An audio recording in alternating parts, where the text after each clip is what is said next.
Le grand dialogue. Sigika Foba. Edawani wa Makaran. Le grand dialogue de l'émission de débat du studio Tamani sur votre radio. Chenni Beri. Halud Mauni. Chenni Beri. Sigika Foba. Le grand dialogue.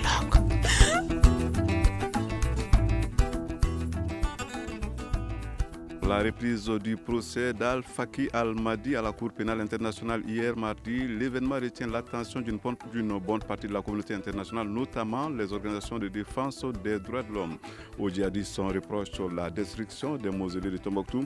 Certains les soupçonnent d'avoir également commis d'autres crimes. Comment se déroule ce procès, qui est une première au niveau de la Cour pénale internationale?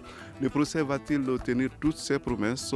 Annonce-t-il d'autres procès du genre à la CPI et pourquoi pas un jour ici à Bamako? La demande de certaines organisations d'élargir les charges retenues contre Al-Faki à d'autres crimes est-elle fondée? Ce sont les questions sur lesquelles nous allons donc réfléchir au cours de ce débat, un débat auquel prennent part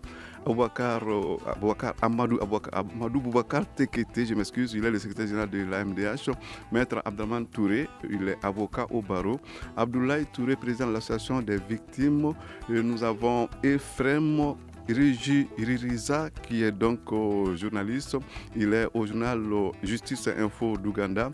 Nous aurons également en ligne Issa Fakaba Sissoko, qui est notre envoyé spécial à la haie. À la présentation, Seydou Fomba. Le grand dialogue. Auditeurs, auditrices, bienvenue. Al-Faki à la CPI, le procès tiendra-t-il toutes ses promesses? C'est donc le thème de ce débat. Comme premier volet, nous avons retenu le rôle d'Al-Faki dans les crimes commis au Nord. Dites-nous donc tout d'abord, vous, Abdoulaye Touré, vous qui êtes donc le président de l'association des victimes de Tombouctou. Alors, dites-nous, que savez-vous de ce personnage? Bonjour, comme vous l'avez dit, je suis Abdoulaye Touré, je suis le coordinateur régional des associations de victimes de la région de Tombouctou et en même temps je suis le chargé du plaidoyer au niveau de la coordination nationale des associations de victimes de la crise au Mali. Voilà, donc pour ce procédé qui avait commencé hier pour les charges, nous en tant que structure de victimes, à la base, je vais dire à Tombouctou, on se réjouit assez et on trouve ça très salutaire que quelque part la CPI puisse faire ces cadeaux à l'ensemble des victimes et pour la communauté internationale, bien sûr que pour le Mali. Parce que quelque part, ce qu'on les reproche, c'est quand même pour Tombouctou, en tant que ville universelle, c'est encore pour Tombouctou patrimoine mondial et pour Tombouctou où des victimes ont subi. Voilà, donc nous jugeons ça très important et je crois qu'on se réjouit quand même que ça ne se limite pas seulement à ce niveau. Amadou Boubacar Tekete, je rappelle que vous êtes le secrétaire général de l'AMDH. Le nom Al-Faki ne vous est pas étranger depuis un certain temps. Effectivement, Al-Faki ne est pas étranger, mais surtout le nom de guerre d'Abou Tourab. Surtout le nom de guerre d'Abou Tourab. Vous avez demandé à mon ami de Tombouctou qui il était, Abou Tourab. Ben, je suis en mesure de vous dire qu'il est né en 1975 à Agouna, à 100 km à l'ouest de Tombouctou, au Mali. Il est membre du groupe islamique radical Ansar al-Din, un groupe armé djihadiste lié à Al-Qaïda, au Maghreb islamique, AQMI. En tant que chef de la police islamique à Tombouctou, il était l'un des 4 commandants d'Ansar al-Din responsables de l'imposition par la force du pouvoir des groupes armés djihadistes dans cette ville. De plus, jusqu'en septembre 2012, il avait sous son contrôle en tant que chef de la police l'Al-Saïb, c'est-à-dire la brigade de Merch, et participait aussi au travail du tribunal islamique de Tombouctou et à l'application des décisions. Donc en janvier 2012, le Mali a fait, je crois qu'on va rentrer dans le détail, mais puisque vous voulez savoir qui il était, en tout cas, voilà qui il était. Donc, on va parler du reste. Maître Abdelman Touré, vous êtes avocat au barreau. Vous aussi, vous êtes intéressé à ce personnage? Oui, bonsoir à tout le monde, bonsoir à tous les auditeurs. Effectivement, comme l'a dit M. Tekete tout à l'heure, ce monsieur Al-Faki Al-Mahdi n'est pas un inconnu, en tout cas pour les Tombouctiens, qui ont eu à le connaître bien avant ces événements malheureux. Et il a subitement changé juste après l'envahissement de la région ainsi que des autres villes du nord en se positionnant directement comme étant une des personnalités assez importantes dans ce qu'ils ont appelé à l'époque le centre d'application du convenable et d'interdiction du blâmable. Donc à cet effet, il avait une double casquette. Tantôt, il était chargé de la surveillance des mœurs, mais également il servait aussi d'aide en ce qui concerne la justice islamique de l'époque. Il ne s'arrêtait pas là non plus, il intervenait également au niveau de l'application des décisions issues de ces juridictions islamiques de l'époque. Donc cela va sans dire qu'il y a eu énormément d'implications de sa part, tant dans les actes de flagellation et dans les actes de torture, de mariage forcé, et aussi le fait qu'il dirigeait la brigade de mœurs. Il y avait également énormément de personnes sous sa responsabilité qui se sont retrouvées dans des situations de violation de droits humains, notamment les violences sexuelles, etc., etc. Donc c'est un monsieur assez trouble, instituteur à la base, tombouctien quand même de souche, qui s'est subitement retourné contre les siens à la faveur des envahisseurs qui voulaient imposer une autre façon de vivre. Alors, nous avons en ligne Ephrem Rigiriza. Il est donc journaliste à un quotidien, un journal en tout cas, qui s'appelle Justice Info d'Ouganda. Alors, nous savons qu'il s'intéresse beaucoup là-bas à la justice transitionnelle. Alors, monsieur Ephrem Rigiriza, dites-nous, cette affaire Al-Faki, est-ce que ça dit quelque chose là-bas dans les rédactions de votre pays? Ephrem? Oui, je vous entends, mais peut-être avant que je vous dise si ça retient l'attention des médias ici en Ouganda, il faudrait peut-être corriger, puisque ce qui vient de s'achever, en tout cas la procédure qui s'est terminée hier soir devant la Cour pénale internationale n'est pas en procès. On sait que c'est une audience c'est une audience de confirmation des charges. Mais ça entre dans le cadre du procès. Bon, les juges. Oui, non, c'est pas dans le cadre du procès, puisque la chambre préliminaire s'est retirée. Elle va maintenant examiner les arguments qui ont été présentés par le procureur et ceux qui ont été présentés par la défense pour ensuite décider dans une 60aine de jours s'il y aura procès ou pas. Donc, c'est lorsque ce délai de 60 jours aura expiré, la Chambre dira « nous renvoyons Al-Mahdi en procès » ou alors les éléments du procureur ne sont pas suffisamment solides pour justifier un procès. Et dans ce cas-là, dans cette hypothèse-là, M. Al-Mahdi pourra être relâché. En tout cas, quelle que soit la décision qui sera rendue par la chambre préliminaire de la Cour pénale internationale, elle est susceptible d'appel par l'une ou l'autre partie, c'est-à-dire par le procureur ou par la défense. Donc cette procédure préliminaire, si je peux m'exprimer ainsi, n'est pas non plus terminée.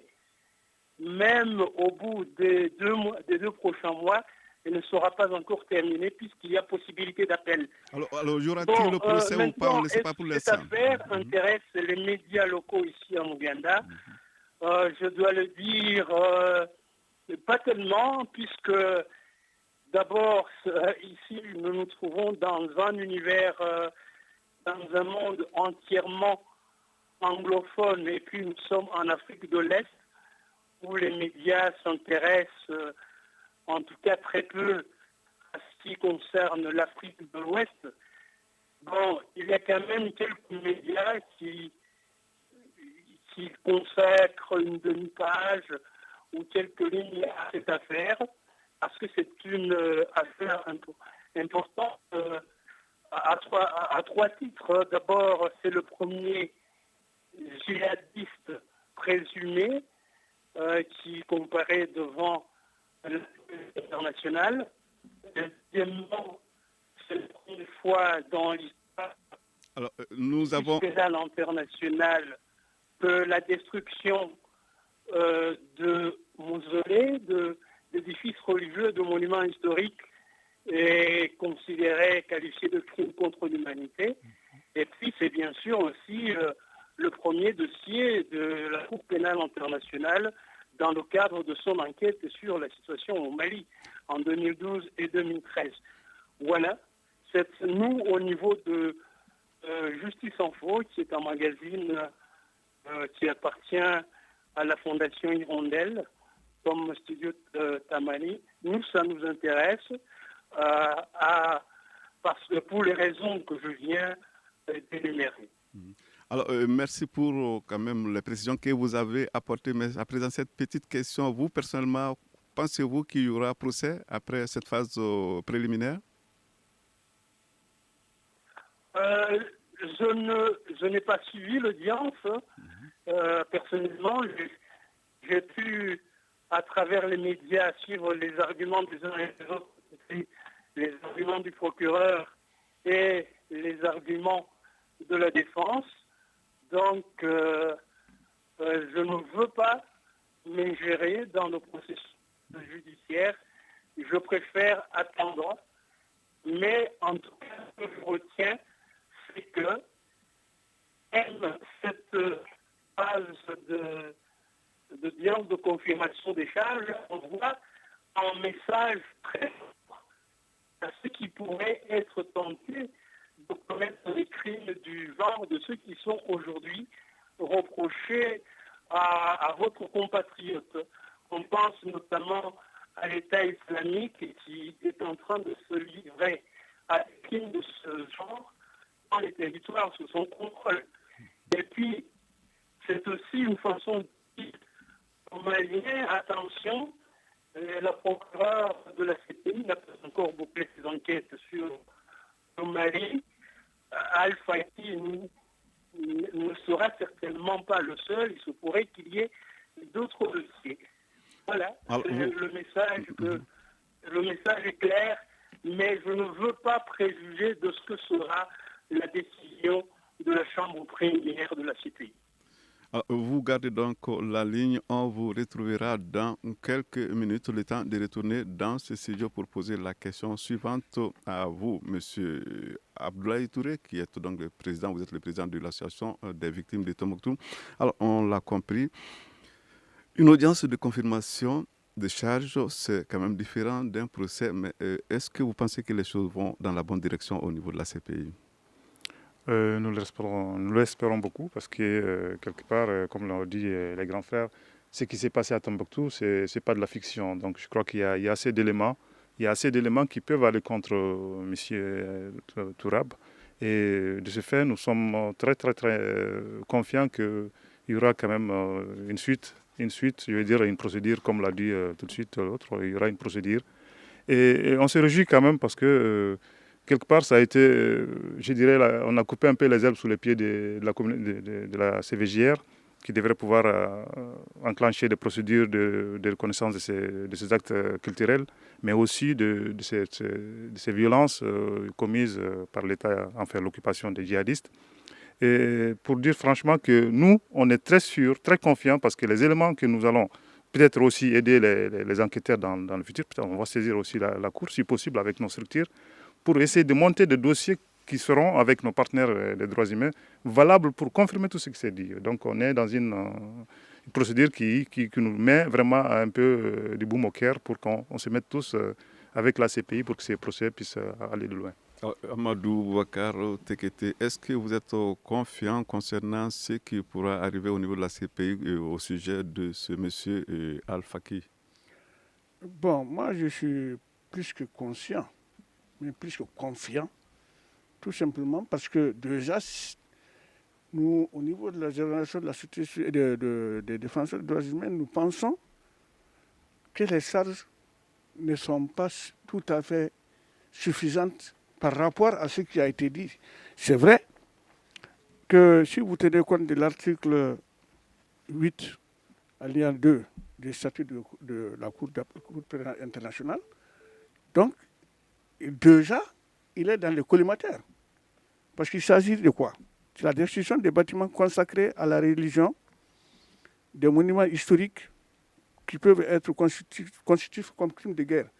Donc c'est très clair que l'article 8, alinéa 2 de la Cour pénale internationale est d'accord sur ça. Mais ce qui est réel, c'est que ça a été clairement démontré. Il a eu à démolir 9 mausolées et une mosquée. Ça, au moins, c'est clair. Les enquêteurs, ils l'ont trouvé, ils l'ont prouvé. Mais nous voulons aller plus qu'à ce niveau-là. Parce que nous savons que ce monsieur qui a été le commissaire de la police islamique, qui a ordonné la lapidation des femmes, qui a ordonné la violation des femmes, qui a fait des mariages forcés, nous tenons justement à ce que ça rentre dans le cadre du CPI. Et c'est pourquoi nous sommes partis sur place. Et nous pensons que ça va marcher, puisqu'il est permis au procureur de la CPI d'élargir ses preuves à partir avant le procès. Comme il a dit, les 60 jours, ça c'est pour vérifier ça. Mais pendant ce temps, elle a la possibilité de donner d'autres arguments, d'amener d'autres argumentations pour encore peser plus lourd que ce que nous pensons. Donc, vraiment, moi, je suis très confiant et je crois que le Mali peut s'estimer heureux pour une fois qu'il y ait la correction de l'impunité. Maître Abdourahmane Touré. Oui, moi j'apporte un additif à ce que M. Tekete vient d'ajouter. Est-ce qu'on est confiant par rapport à la confirmation des charges? Tout semble réuni pour le faire. D'abord, cette situation, depuis que le ministre malien a adressé la correspondance au bureau du procureur, il a dans un premier temps d'abord incriminé des faits. Donc il n'y avait pas une personne qui était nominativement poursuivie. Donc c'est des faits de violation des droits de l'homme, des droits humanitaires, de viol, non seulement des violations des droits humains, mais également des violations relatives simplement aussi à la protection des biens et édifices culturels. Donc c'est des faits qui ont été incriminés et l'expertise en matière d'enquête de la communauté internationale via la CPI est parvenue à apporter dans un premier temps des éléments suffisants comme quoi M. Al-Tourabi serait impliqué dans la destruction des mausolées et des sites historiques. À ce niveau, il y a 3 points sur lesquels on va le chercher. D'abord, on le cherchera sur le premier point de la commission. Après, on va vérifier s'il n'a pas pu commettre, est-ce qu'il a facilité? S'il n'y a pas la facilitation, est-ce qu'il a participé? Donc, avec tous les éléments de fait qu'il y a, les vidéos également qu'on a vues, parce qu'à l'époque, il se bombait un peu le torse en décrivant la situation comme étant vraiment un événement extraordinaire. Donc, on a des éléments assez palpables à ce niveau qui seraient difficiles de réfuter d'un revers de main, sauf à nous dire que ce n'était pas vraiment lui. Donc, la question de la confirmation, pour moi, ce n'est qu'une question de temps, comme c'est la procédure qui l'exige. Autrement dit, vous ne voyez pas d'échappatoire pour lui? Bien au contraire, je vois beaucoup plus une possibilité d'aggravation parce que les faits incriminés, en grande partie, ce qui concerne la violation des droits concernant les personnes physiques, on n'en a pas parlé encore. On l'a rappelé tout à l'heure, il était chef de la brigade des mœurs Al-Shebab et qui faisait des flagellations et qui faisait également des mariages forcés, des infractions et des abus sur le plan sexuel. Donc toutes ces charges-là pourront intervenir dans le cadre de cette procédure, comme il l'a dit tout à l'heure également. Il y a la possibilité pour le procureur, même après l'audience de confirmation, d'ajouter des éléments additifs, mais en le soumettant simplement à une procédure particulière de confirmation. Donc les choses ne peuvent que s'aggraver pour M. Al-Tourabi dans cette procédure. À Studio Tamani, nous allons observer une première courte pause avant de poursuivre ce débat. Vous écoutez Studio Tamani, votre avis nous intéresse. Écrivez vos commentaires et suggestions sur la page Facebook et dialoguez avec nous. Studio Tamani, c'est aussi les réseaux sociaux. L'affaire Al-Faki, c'est donc le sujet du grand dialogue de ce mercredi. Nous en parlons avec 5 personnes. Amadou Boubacar Tekete, qui est le secrétaire général de l'AMDH, Maître Abdourahmane Touré, qui est avocat au barreau. Abdoulaye Touré, vous êtes quand même à la tête de l'association des victimes de Tombouctou, c'est bien cela? Oui, c'est bien ça. Vous dirigez la coordination. C'est cela. Oui. Nous avons en ligne Ephrem Rougiririza, qui est journaliste. Il est au magazine Justice Info d'Ouganda. Et Issa Fakaba Sissoko est à la haie. Il est notre envoyé spécial. Alors, nous l'avons vu, il y a eu cette audience, donc audience de confirmation des charges. Elle est terminée. On va attendre pour savoir s'il y aura procès ou pas. Alors, je rappelle que nous avons sur place notre envoyé spécial, Issa Fakaba Soko. Bonsoir, Issa Fakaba. Bonsoir Fomba, bonsoir à tous les auditeurs de Studio Tamani. Alors, vous pouvez un peu nous faire le point de la situation. Comment est-ce que cette audience s'est déroulée là-bas à La Haye? Merci Fomba, c'est donc hier vers 9h30 que cette audience de confirmation des charges contre Ahmad Al-Faki Al-Mahdi s'est ouverte. Alors donc les débats ont commencé par une note introductive du juge président de la cour, et après ce passage, la parole a été donnée à Madame le procureur pour la présentation de ces éléments à charge. En fonction, selon elle, des témoignages et des photos et recherches qui ont été effectuées sur place à Tombouctou. Et donc, cette présentation des éléments a duré pendant près de 5 heures de temps, et ponctuée par des séances à huis clos, mais aussi par plusieurs interventions des collaborateurs de Madame le procureur. Elle, après son intervention, ses collaborateurs ont aussi pris la parole et ont détaillé d'autres éléments à charge contre M. Al-Faki Al-Mahdi. Et donc, ce qu'il faut retenir, c'est que le procès, selon l'audience, qui était prévue sur 2 jours, a finalement pris fin hier soir. En tout cas, selon le programme initial qui nous avait été remis, l'audience devrait prendre fin aujourd'hui. Mais hier, dans la soirée, les choses se sont plutôt précipitées, car après le passage des collaborateurs de Madame le procureur de la République, de Madame le procureur de la CPI, il y a les avocats de Al-Faki qui ont pris la parole pendant 30 minutes pour donner leurs éléments de réponse. Et si vous avez écouté le journal d'aujourd'hui, il y a son avocat qui disait qu'il n'était pas question de destruction des mausolées, il s'agissait plutôt de détruire les couvertures. Alors donc, toute la journée d'hier, Al-Faki lui-même a pris la parole une seule fois, et lorsque le président de la Cour lui a posé la question s'il comprend les charges, s'il comprend les éléments qui venaient d'être expliqués par Madame le procureur. À part ce passage, ce sont ses avocats qui ont pris la parole. Donc, l'audience a pris fin hier, à rendez-vous dans 60 jours pour que la Cour se prononce si le dossier doit être envoyé au fond. Mais d'ici là, Madame le procureur pense détenir suffisamment de preuves contre Al-Faki pour qu'il y ait un procès. Merci beaucoup Issa Fakaba Soko pour toutes ces précisions. Je rappelle que vous êtes notre envoyé spécial à La Haye. Alors Issa Fakaba, vous l'avez dit, on a entendu effectivement ici l'un des avocats d'Al-Faki minimiser la portée de ce que ce dernier aurait commis comme crime. Il dit notamment, vous l'avez rappelé, que les tombeaux en tant que tels n'ont pas été attaqués. Nous allons donc écouter cet avocat. Il s'appelle Jean-Louis Gillissen. Il est donc, je rappelle, l'un des avocats d'Abou Tourab. Parce qu'il ne s'agit pas d'attaquer des mosquées. À aucun moment, il ne s'est agi d'attaquer des mosquées ou des minarets. Jamais. Il ne s'agit même pas d'attaquer des tombeaux. Il s'agit, que les choses soient claires, factuellement, d'attaquer des couvertures. Il s'agit de mettre en œuvre des moyens qui visent à libérer les tombeaux d'éléments qui ont été construits sur ceux-ci. Et cette différence apparaît d'importance parce que ce n'est donc pas les tombeaux eux-mêmes qui seront attaqués. Matériellement, les tombeaux seront même, M.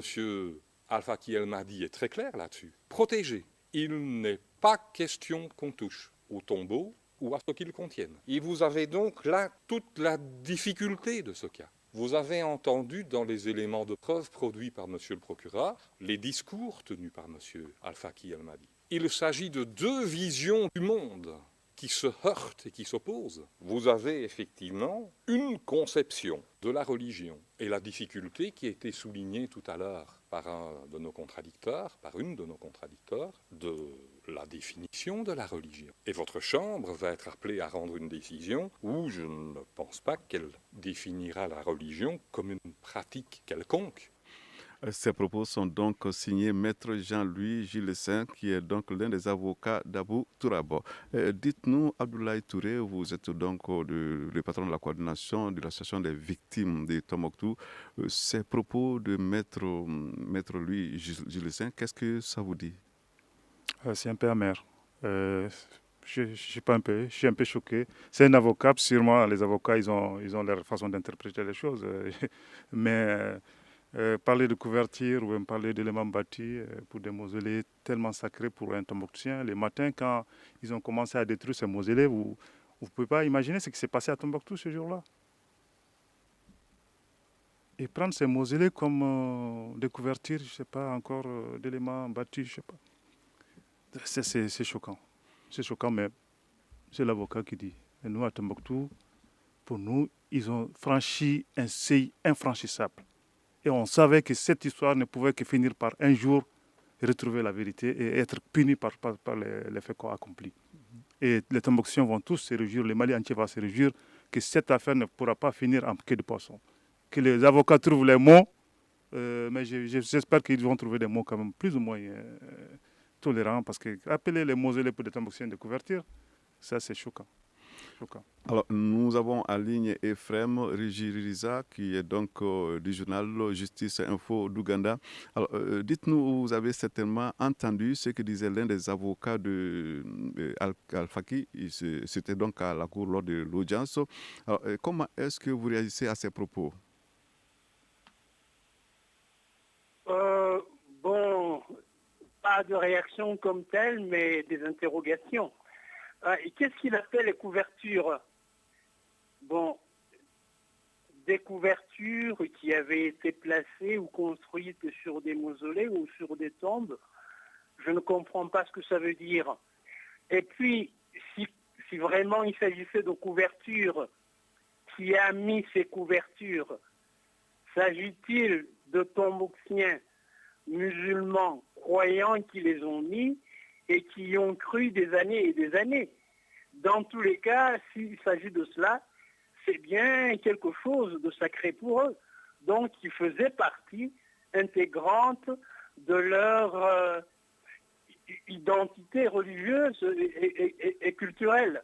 Donc là, je ne comprends pas bien ce que l'avocat a voulu dire par là, couverture. Donc il dit qu'il ne s'agissait pas de détruire les mausolées, il ne s'agissait pas de détruire les tombeaux, mais de les débarrasser de ce qui avait été, si j'ai bien compris, construit tout autour ou au-dessus.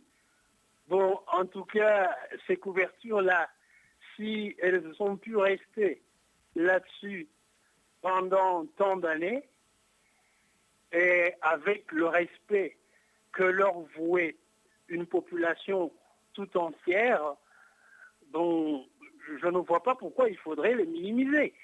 Et on peut aussi se poser la question de savoir si M. Al-Faki reconnaît avoir enlevé ou détruit ces couvertures, en quelle qualité est-ce qu'il le faisait? Qu'est-ce qu'il avait mandaté pour cela? Voilà, mais ce sont des questions que je me pose, n'ayant pas suivi, n'ayant pas assisté directement à l'audience. Ce sont des questions que je ne peux pas m'empêcher de me poser. Amadou Boubacar Tekete, vous qui êtes donc le secrétaire général de l'AMDH, ces propos, comment vous les qualifiez? C'est un avocat qui a parlé. Bon, j'ai beaucoup de respect pour les avocats que j'aime bien, mais le monsieur qui vient d'intervenir, il n'a parlé que de ce qu'il pense et qui est loin de la réalité. Parce que d'abord, je crois qu'il ne connaît même pas le Mali. Sinon, il n'aurait pas parlé de couverture au niveau des tombeaux.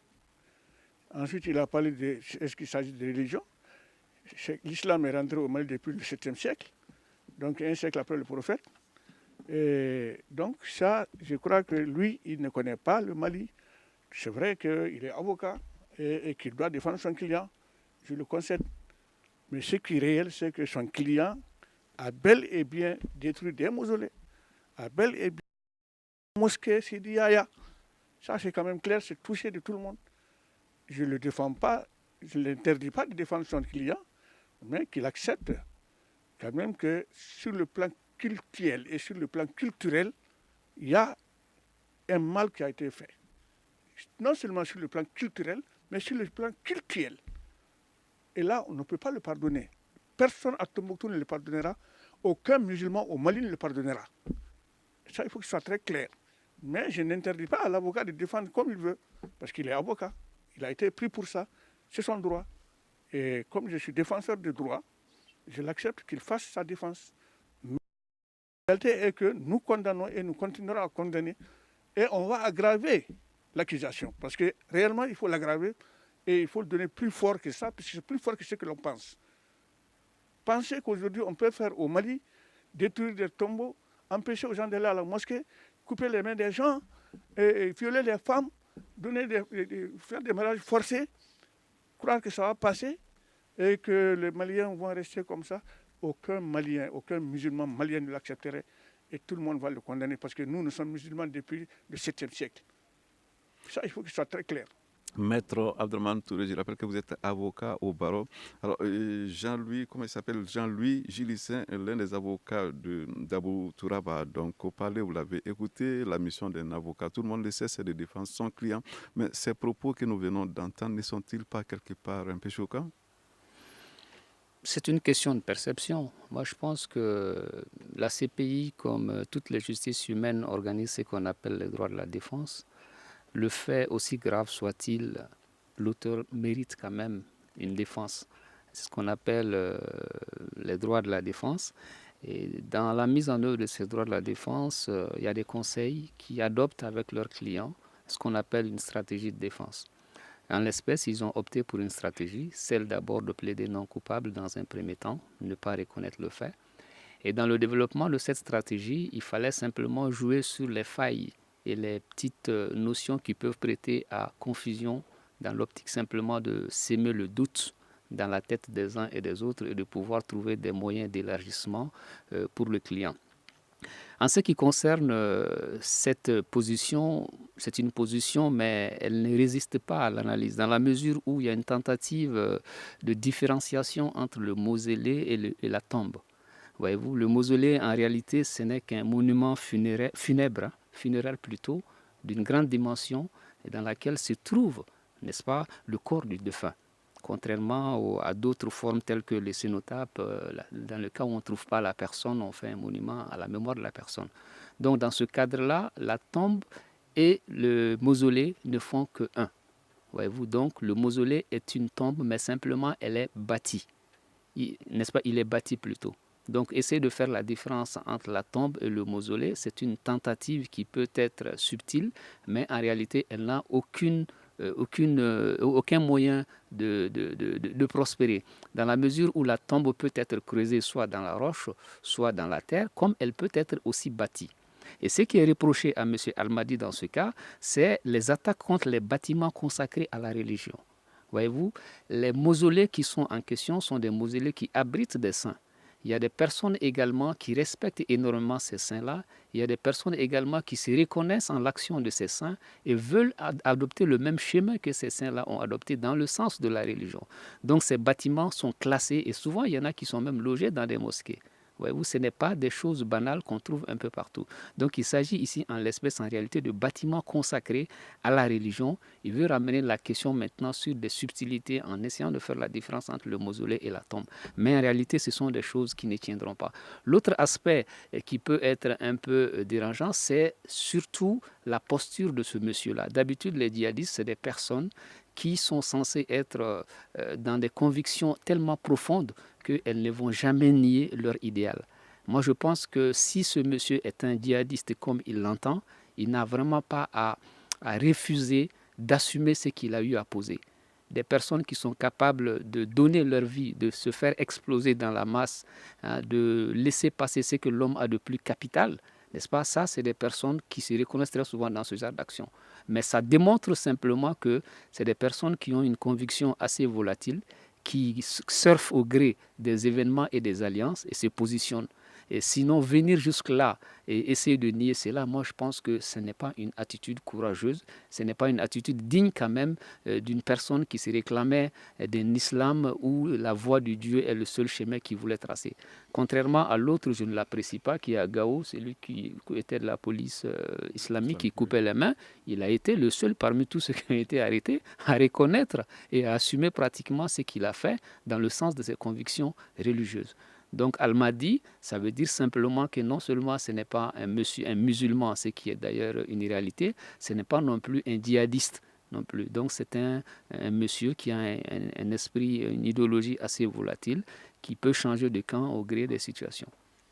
Avant d'aborder donc, M. Tekete qui veut réagir. Oui, je vais profiter de ce que vient de dire Maître pour lui dire que nous ne reconnaissons pas les djihadistes. C'est-à-dire, dans l'islam, il ne faut pas parler de djihadistes. C'est des terroristes. Il ne faut pas chercher un autre nom. Un point, un trait. C'est des terroristes. Ils sont venus pour la terreur. Donc, ils ne sont pas djihadistes.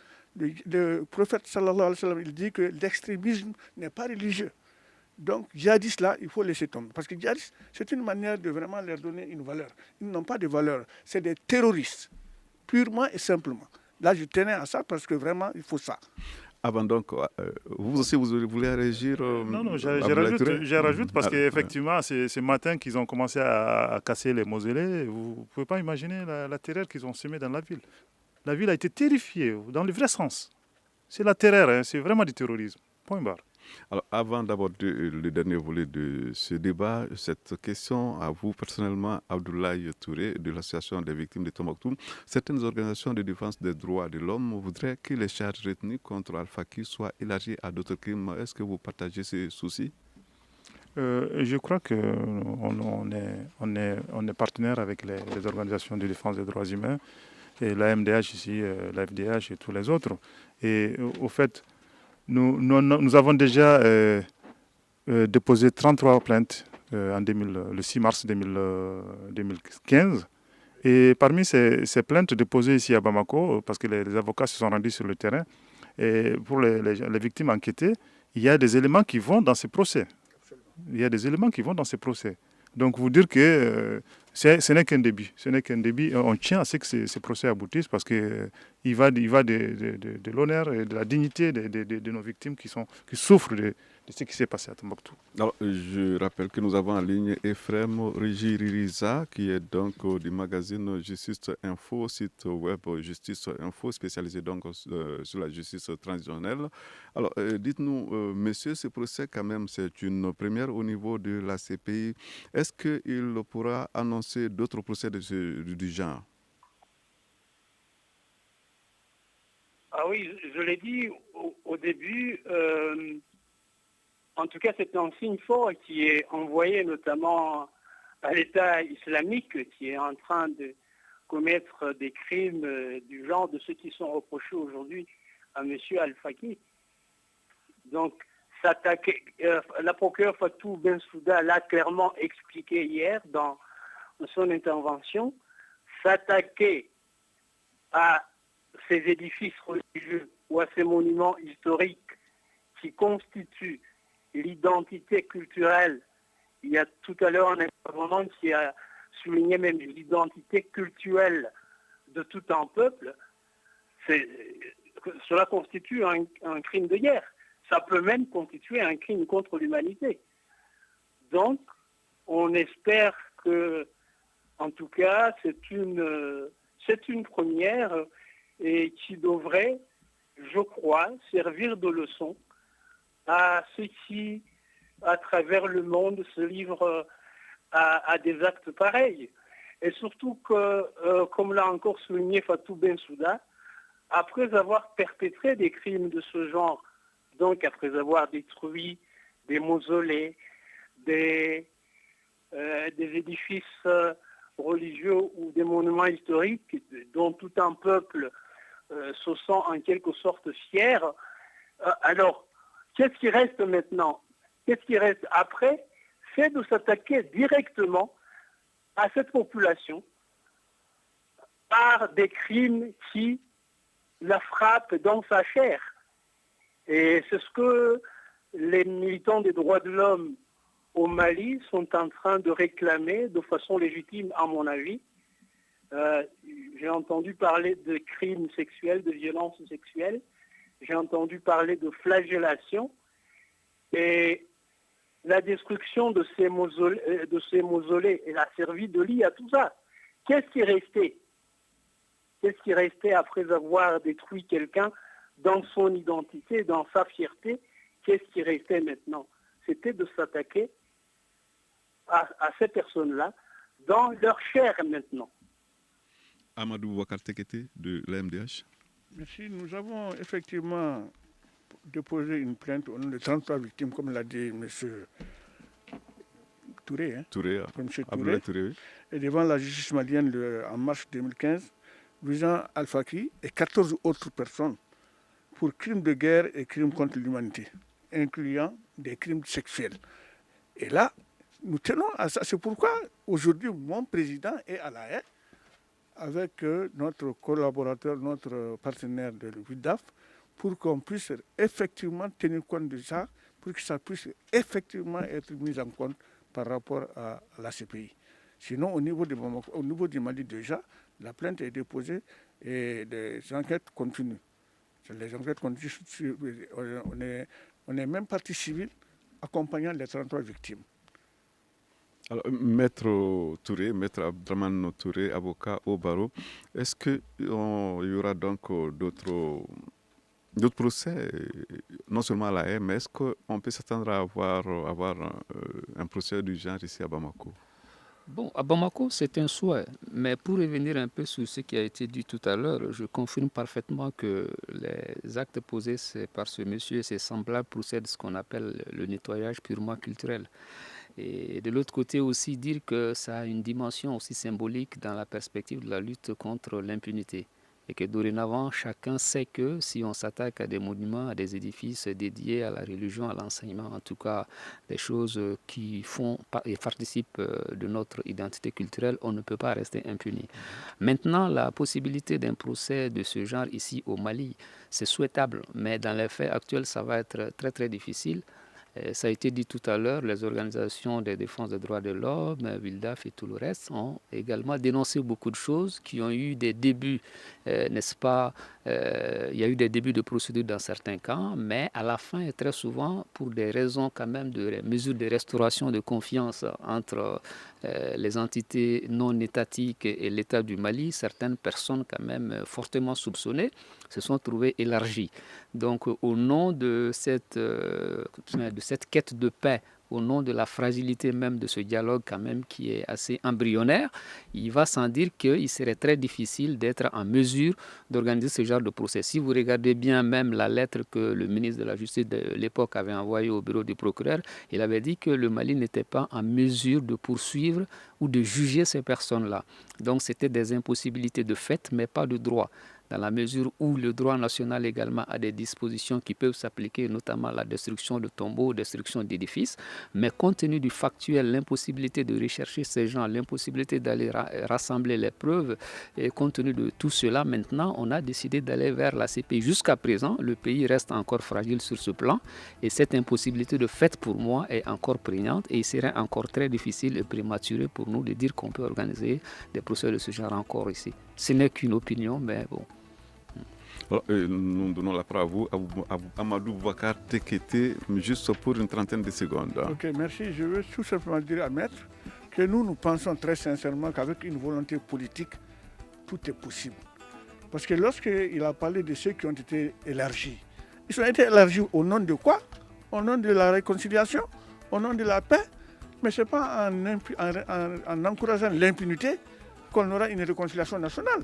Donc moi, très sincèrement, Maître Touré, qu'il faut une volonté politique réelle pour combattre l'impunité. Et ça, je crois qu'il ne faut pas donner un justificatif pour dire qu'on peut, au nom de la réconciliation, au nom de la paix, arrêter l'impunité. Je n'ai pas justifié, Non, j'ai simplement expliqué. Alors, malheureusement, vous voulez parler, mais juste deux mots. Des mots pour dire qu'effectivement, dans ce processus de justice transitionnelle où il faut parler de l'impunité, on ne peut pas pouvoir quand même s'affaiblir et dire que voilà, on libère des gens.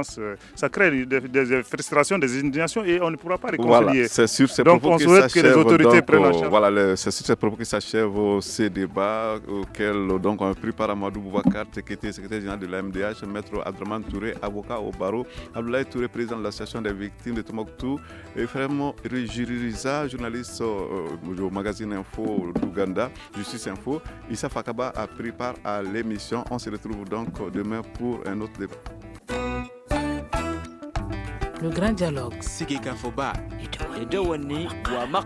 Le grand dialogue de l'émission de débat du studio Tamani sur votre radio.